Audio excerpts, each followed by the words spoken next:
G'day, I'm Dave Cummins from Future Property Group, and welcome to the Future of Sustainable Development, the podcast where we explore the ideas shaping tomorrow's built environment. Today, we're exploring the importance of diversity in user groups, what it is, why it's important, and how to embrace it. At its core, diversity in user groups is about recognizing that the people who use our buildings and cities are unique. They are people of different ages, genders, cultural backgrounds, physical abilities, incomes, and experiences. A development designed only for one type of person fails everyone else. True diversity means creating places that welcome and empower everyone.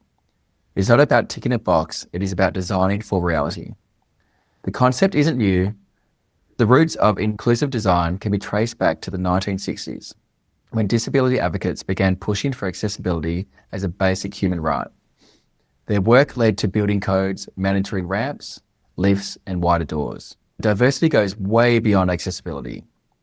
Research published in Environment and Behaviour highlighted that when communities include diverse users in their planning process, levels of trust, safety, and social cohesion rise significantly.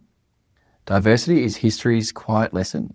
When we build only for the average user, we exclude most of the population. The benefits are clear. In workplaces, McKinsey's global research found that companies with more diverse teams outperform their peers financially by 25%. The Harvard Business Review documented that gender-diverse teams are better at problem solving and innovation.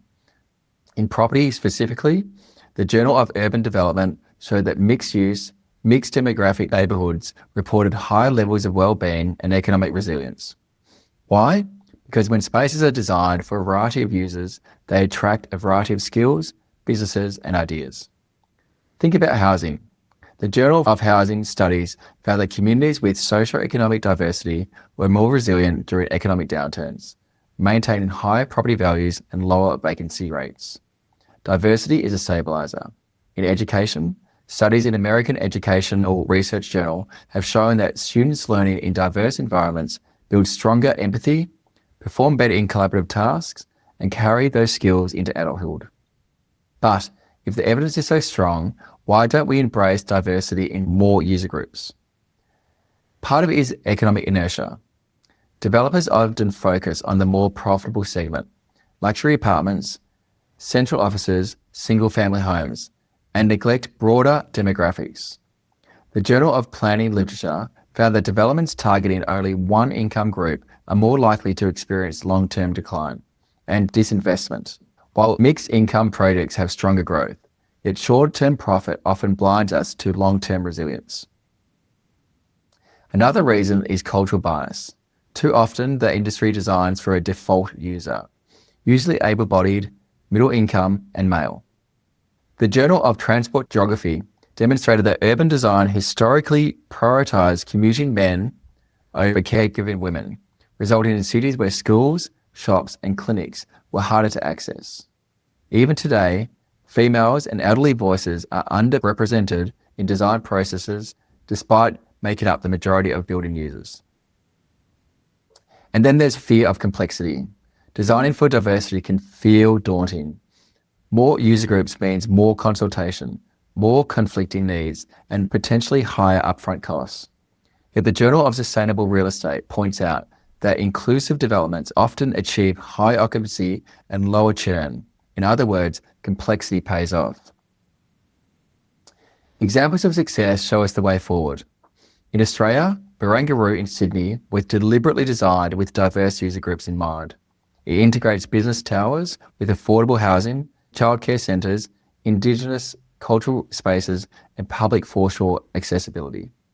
Evaluation reports in Cities Journal highlighted that this diversity contributed to stronger community satisfaction and higher than average occupancy rates across residential and commercial tenancies.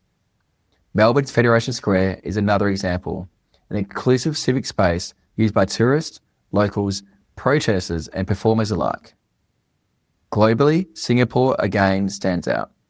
Their housing and development board integrates diverse income levels with the same developments, requiring every precinct to include both subsidised and market rate housing.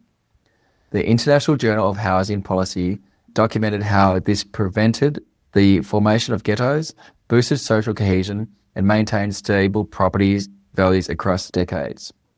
In Europe, Copenhagen has developed and designed housing, transport and public spaces with children, elderly and people with disabilities explicitly in mind. The result? High levels of active mobility, stronger neighbourhood ties and increased trust as reported in Sustainability Journal. So how do we embrace diversity in user groups more effectively? First, participation. The Journal of Urban Affairs shows that projects which actively engage residents in co-design achieve 30% higher satisfaction scores. Listening to voices that are usually ignored, migrants, seniors, children, and low-income residents creates developments that feel owned by everyone. Second, data. Diversity can't just be a slogan, it has to be measured. Post-occupancy evaluations, like those discussed in building research and information, need to track not only energy use, but also who is benefiting from a space and who is being left out. Metrics like gender balance in public space usage, accessibility audits, and income diversity in tenancies need to become standard. Third, finance. Governments and banks can incentivize inclusion.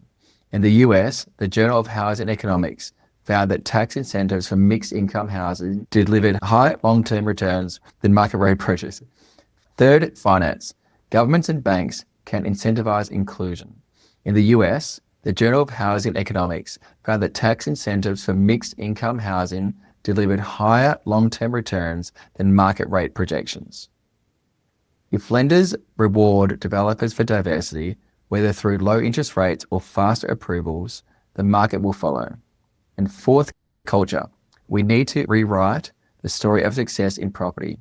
For too long, shiny towers designed for a narrow demographic have been celebrated as progress. But as the World Economic Forum reminds us, a property sector that ignores diversity is complicit in inequity, which weakens economic and destabilizes communities. We must champion projects that reflect the real diversity of human life, not just their imagined average. What would occur if we built more developments embracing diversity in user groups? We would see healthier cities where loneliness and isolation, as described in the Lancet Public Health, is one of the leading public health challenges of our time, are replaced with connection and trust. We would see economic resilience with mixed communities weathering shocks better than monocultures. We would see children growing up with empathy, businesses thriving on innovation, and property values holding steady over decades instead of peaking and crashing. We would see stability because diversity in human systems mirrors resilience in natural systems. Just as ecosystems thrive in biodiversity, our cities thrive on human diversity. The take-home message is this: diversity in user groups isn't an optional add-on. It is at the heart of sustainable development. It is how we make buildings that serve people as they really are, not as we imagine them to be. The research is clear. The examples are here and the benefits are undeniable. The question is whether we are bold enough to shift our mindset from designing for some to designing for all. Thank you for tuning in to the future of sustainable development. Join us next time as we uncover fresh research, new innovations, and best practices for building smarter, greener, and more resilient communities. Until then, let's continue to build places that heal the land and empower communities for tomorrow.